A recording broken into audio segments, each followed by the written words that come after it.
नमस्ते सभी को।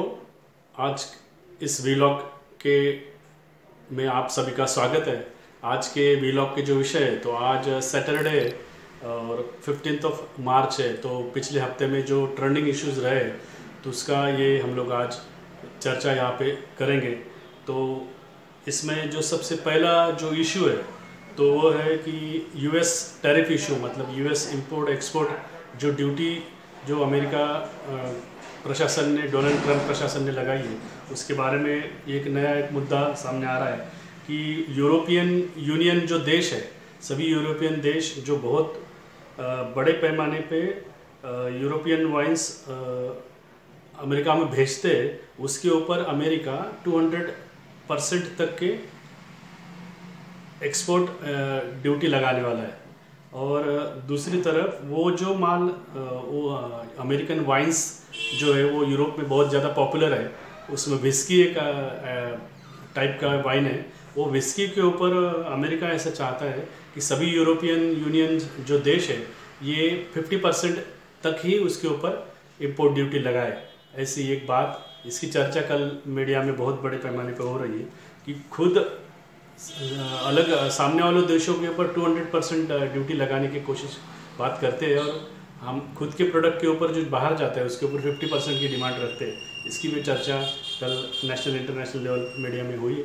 दूसरी बात, इसमें यूक्रेन और रशिया का जो वार न्यूज़ है, उसमें एक बहुत सारी बातें आगे आई है कि जो सीज़ फायर का प्रपोजल यूएस द्वारा, यूनाइटेड स्टेट्स द्वारा रशिया को और यूक्रेन को दिया गया है, तो यूक्रेन ने तो वो सीज़ फायर का जो प्रपोजल है वो तो एक्सेप्ट कर लिया है, लेकिन जो रशिया है वो उसको एक्सेप्ट नहीं कर रहा है। उसका ऐसा मानना है, उसका ऐसा कहना है कि हम लोग इसको परमानेंट इस वार को बंद करना चाहते हैं, लेकिन हमारी कंडीशंस है, उन कंडीशंस को उन्होंने सामने रखा है। तो कंडीशंस जो है कि जो नाटो जो देश है, नाटो जो अलग अलग देशों की जो संगठना होती है, मिलिट्री संगठना, उसका अस्तित्व यूक्रेन में है और वो यूक्रेन की तरफ से रशिया के खिलाफ वो लड़ाई करते हैं, तो उसको नाटो फोर्सेस को वहाँ से हटाया जाए, ये एक कंडीशन है। फिर जो बहुत बड़े पैमाने पे वेपन सप्लाई होता है यूरोपियन देशों से और अमेरिका से यूक्रेन को इस वार के लिए, तो वो सब जो वेपन सप्लाई है वो सभी तुरंत रोका जाए,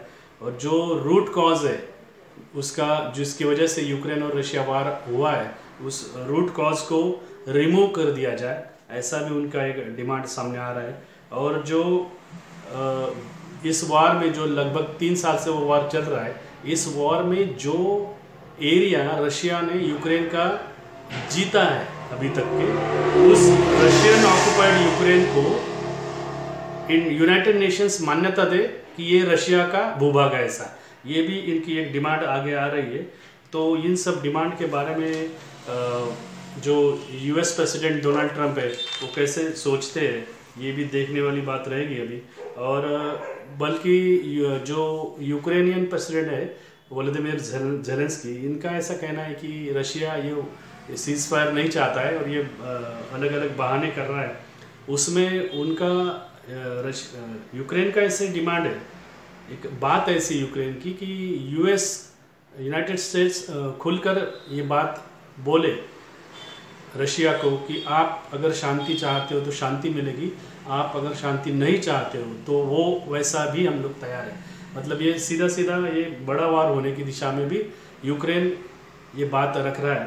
तो अभी इसके ऊपर यूएस प्रेसिडेंट डोनाल्ड ट्रंप किस दिशा में अपनी बात रखते हैं, ये भी देखने के लिए एक देखने की बात रहेगी। उसमें डोनाल्ड ट्रंप एक बात कह रहे हैं कि हम लोग ये जो कंडीशंस रखी जा रही है रशिया के द्वारा परमानेंट सीज फायर के लिए, तो वो उसके अगेंस्ट वो बहुत बड़ा फाइनेंशियल सैंक्शंस रशिया के ऊपर लगाएंगे, जिससे कि रशिया की जो अर्थव्यवस्था है वो चिरमिरा जा सकती है, वो डगमगा जा सकती है। इस तरह के सैंक्शंस रह सकते हैं, ऐसी भी एक बात सामने आ रही है।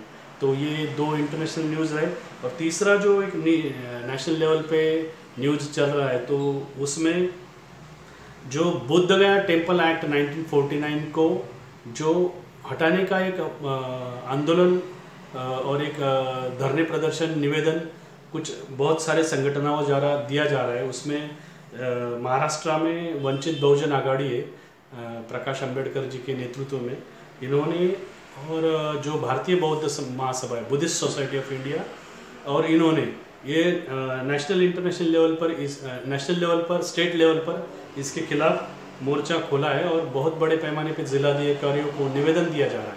कल भी नासिक में निवेदन दिया गया, पूना में निवेदन दिया गया, छत्रपति शिवाजी टर्मिनस में एक धरना प्रदर्शन किया गया रास्ते के ऊपर, और हर जिला में वो ऐसा काम कर रहे हैं कि भाई ये बोध गया टेम्पल एक्ट 1949 हटा के नया टेम्पल एक्ट वहाँ पे बनाया जाए, और उसमें अलग अलग इस एजिटेशन में अलग अलग फुले अम्बेडकरी विचारधारा के मानने वाले बहुत सारे छोटे छोटे संगठन, बड़े बड़े संगठन भी बहुत बड़े पैमाने पे उस पर आगे आ रहे हैं। उसमें दूसरा एक है कि उत्तर प्रदेश के जो चंद्रशेखर आज़ाद है, इनकी आज़ाद समाज पार्टी भी इसमें बढ़ चढ़ कर हिस्सा ले रही है।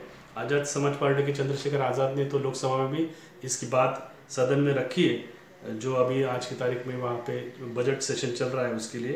तो ये और तो और जो अदर पॉलिटिकल पार्टीज़ है, अदर पॉलिटिकल पार्टीज़ में भी जो भी SC/ST के प्रतिनिधि है, वो सभी लोग इस बात के ऊपर अपने अपने द्वारा अपने अपने पटल पर वो बात रखने की कोशिश कर रहे हैं।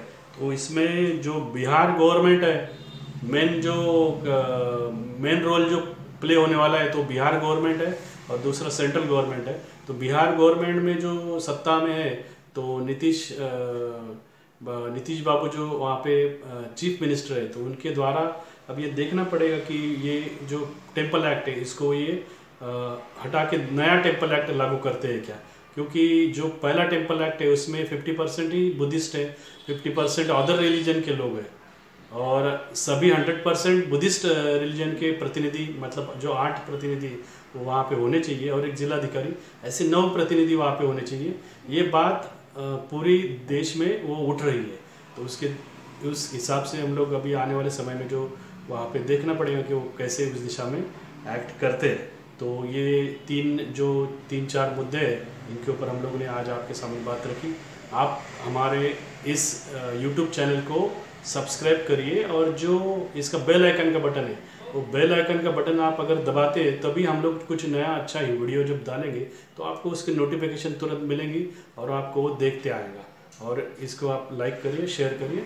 धन्यवाद। ओके।